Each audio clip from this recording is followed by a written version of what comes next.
It is June 16th, which is Monday, in 2025.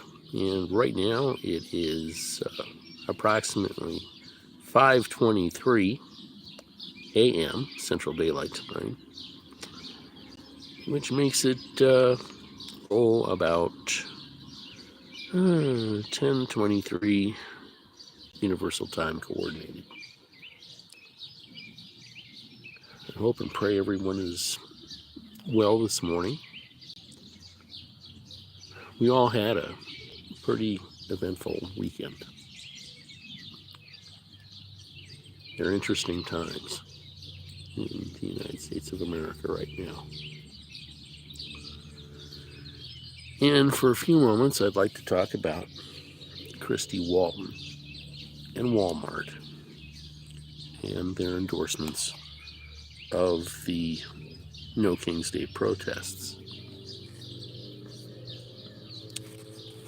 Now, I have read a little bit about her ad that was taken out in the New York Times, I believe.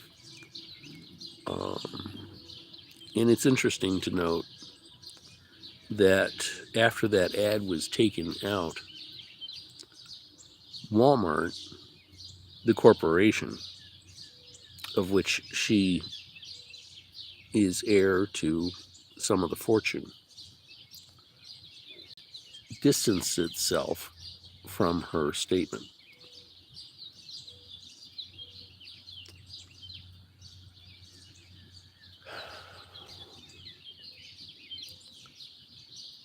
This is kind of paradoxical. Excuse me a moment, and I'll explain.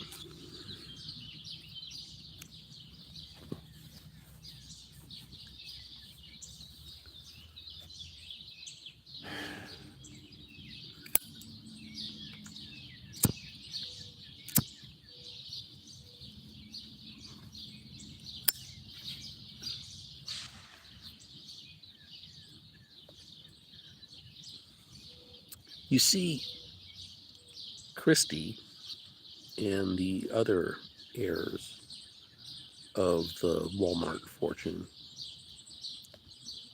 are themselves somewhat, well, monarchs.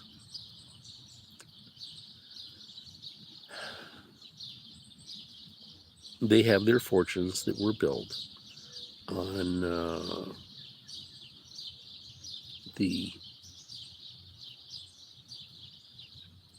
operation of Walmart. Now, those of you who follow my channel and some of these chats know that I have issues with some of the renovations that Walmart has made here in Albany that make it more difficult for those who are challenged or disabled to access Walmart and to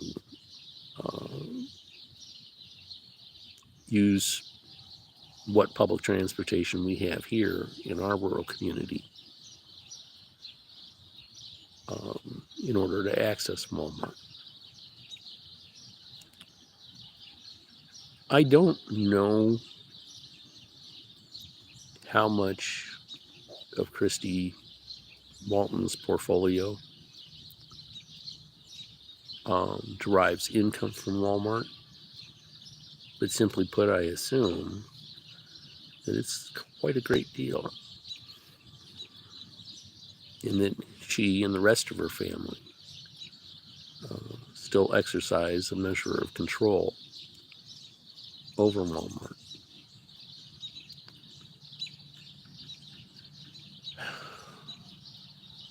Nonetheless, it's easy for her to endorse the No King's Day protests and the ongoing protests against the Trump administration, which I agree are something that need to be done. But as far as I'm concerned, until Christy brings her attention to the corporation which her ancestors founded and begins to criticize them for their attitudes in rural communities like mine towards the disabled and those who are challenged, then her words simply ring empty. I'm not impressed.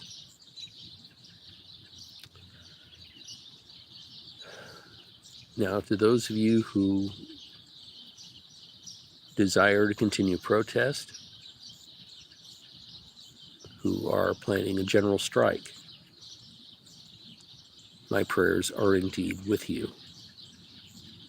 And I believe that these are things that need to be done in order to sway the political powers that be,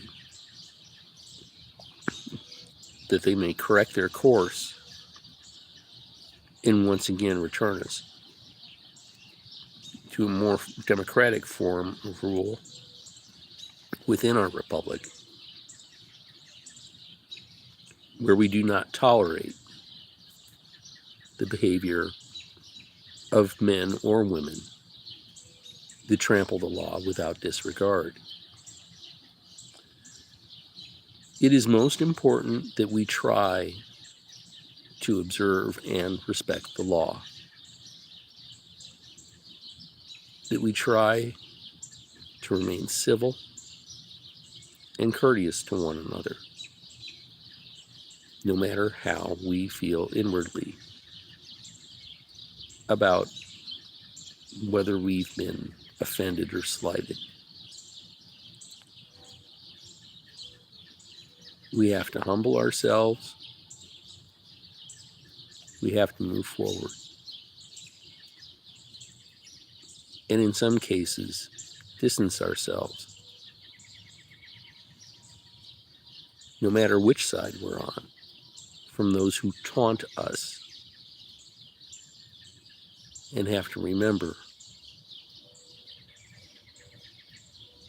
and mind ourselves that we ourselves don't begin doing the taunting.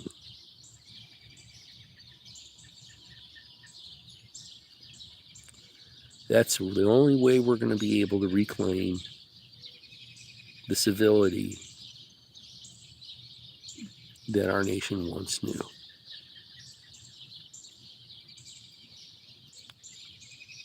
We may have to close doors for a while, but we need to pray for our adversaries, that they too may learn to be civil again and not so self-righteous.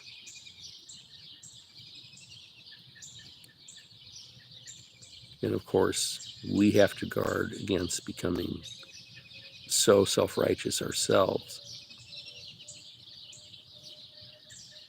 that we become indistinguishable in the eyes of God from the self-righteous